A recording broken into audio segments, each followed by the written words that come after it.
नमस्कार, मैं जयेश और आप देख रहे हैं द पैम्फलेट। यह खबर हम सब सुन और देख रहे हैं कि दिल्ली की एक अदालत ने आम आदमी पार्टी के पूर्व पार्षद ताहिर हुसैन समेत 11 लोगों के खिलाफ दिल्ली में हुए हिंदू विरोधी दंगों के दौरान आईबी स्टाफ अंकित शर्मा की निर्मम हत्या के मामले में आरोप तय कर दिए।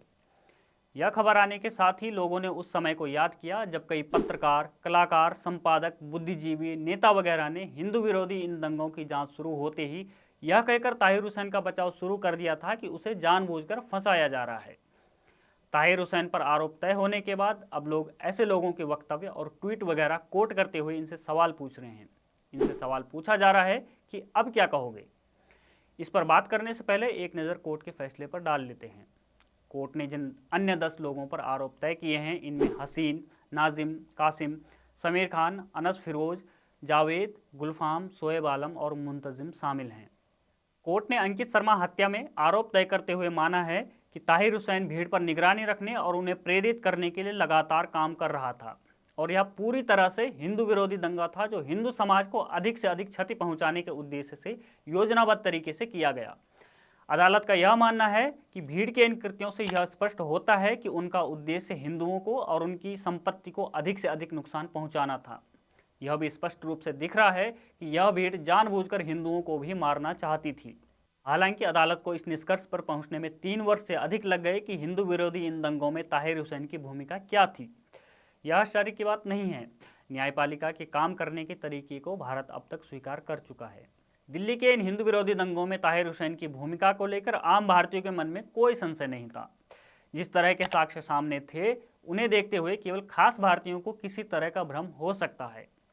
आम आदमी पार्टी के संजय सिंह का कहना था कि ताहिर हुसैन ने खुद को भीड़ से बचाने के लिए पुलिस को फ़ोन किया। फिर ताहिर हुसैन की अपनी पार्टी के नेता ही क्यों, जावेद अख्तर का यह ट्वीट देख लीजिए।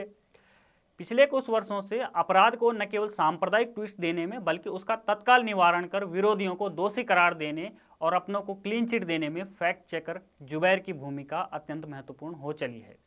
यह बात और है कि जानबूझकर फेक न्यूज़ फैलाने के मामले में यही जुबैर कई बार ट्विटर पर माफ़ी मांग चुका है। जुबैर का तब का ट्वीट आप स्क्रीन पर देख सकते हैं। बॉलीवुड के जावेद अख्तर हों या अनुराग कश्यप, पत्रकार समाज से विनोद कापड़ी हों, उनकी अर्धांगिनी साक्षी जोशी हों या फिर राणा आयोग, इन सारे यूजुअल सस्पेक्ट ने हमेशा की तरह अपनी भूमिका निभाते हुए ताहिर हुसैन के बचाव का अपनी ओर से हर संभव प्रयास किया। अब न्यायालय के फैसले के बाद ये लोग चुप हैं। आज जब अपने इन कर्मों को याद करके उस पर कुछ कहने का समय है, तब इन्होंने कुछ कहने के लिए कोई और मुद्दे चुन लिए होंगे। ताहिर हुसैन के बचाव में उतरे लोगों के प्रयास किस स्तर के थे, उसका एक नमूना हम आपको दिखाते हैं। आम आदमी पार्टी के टोपीधारी नेता विशाल ददलानी ने तो यहां तक मांग कर डाली थी कि दंगे की रिपोर्टिंग करने वाले न्यूज़ चैनलों पर एफआईआर दर्ज होने चाहिए। अब आप सोच रहे होंगे कि आखिर ऐसी मांग क्यों। ददलानी की ऐसी मांग केवल इसलिए थी क्योंकि न्यूज़ चैनल दंगों में ताहिर हुसैन की भूमिका की वृहद रिपोर्टिंग कर रहे थे। कैसे उसके छत पर हथियार मिले और कैसे अंकित शर्मा की हत्या के पीछे उसका और उसके लोगों का हाथ था। ऐसे में सवाल यह उठता है कि ये आप या तब जिस तरह की मांग कर रहा था, उसे क्या आज बाहर आकर माफ़ी नहीं मांगनी चाहिए। बॉलीवुड के अनुराग कश्यप तब कुतर्क देकर क्या साबित करने की कोशिश कर रहे थे, उसे आप खुद देख लीजिए।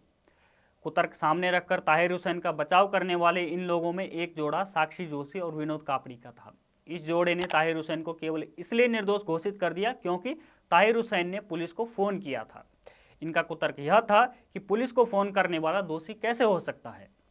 राणा आयोग तो ताहिर हुसैन की गिरफ्तारी से इतनी व्यग्र हो गई थी कि उन्होंने भाजपा नेता कपिल मिश्रा, केंद्रीय मंत्री अनुराग ठाकुर, गृह मंत्री अमित शाह और पीएम मोदी को ही अंदर डालने की बात कह डाली और फिर रोना रोया अल्पसंख्यक बहुसंख्यक का।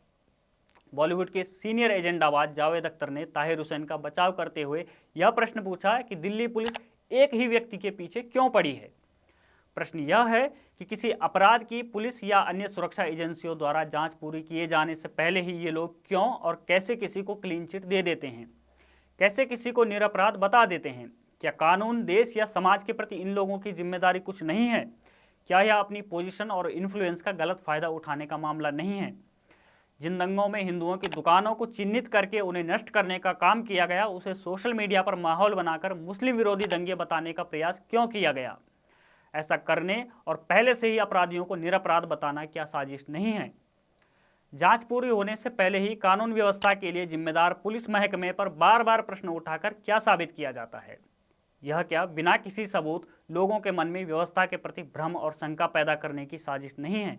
यह काम यदि एक बार किया जाए तो उसे संयोग मानकर दरकिनार किया जा सकता है, पर यही काम यदि बार बार किया जा रहा हो तो यह भले कुछ और ना हो, लेकिन संयोग तो हो नहीं सकता। लेफ्ट लिबरल इकोसिस्टम पर बार बार न केवल अपराध और आतंकवादी घटनाओं को बल्कि आपराधिक तत्वों और आतंकवादियों को कवर फायर देने के आरोप लगते रहते हैं। इसका जवाब भले ही विक्टिम कार्ड खेलकर दिया जाए, लेकिन कई बार ये आरोप सच दिखाई देते हैं। ऐसे में केवल प्रश्न ही नहीं उठने चाहिए, बल्कि यह सुनिश्चित किया जाना चाहिए कि ऐसे तत्वों के इन कृत्यों पर कानूनी कार्रवाई हो। इन तत्वों के बार बार किए जाने वाले ऐसे कृत्यों को गलती या फ्रीडम ऑफ स्पीच कहकर नहीं नकारा जा सकता, क्योंकि यह दीर्घकालिक ऐसे परिणामों का आधार बन सकते हैं जिन्हें सुधारना लगभग असंभव होगा। आपका इस बारे में क्या मानना है, हमें कमेंट बॉक्स में ज़रूर बताएं। बने रहिए हमारे साथ, देखते रहिए द पैम्फलेट।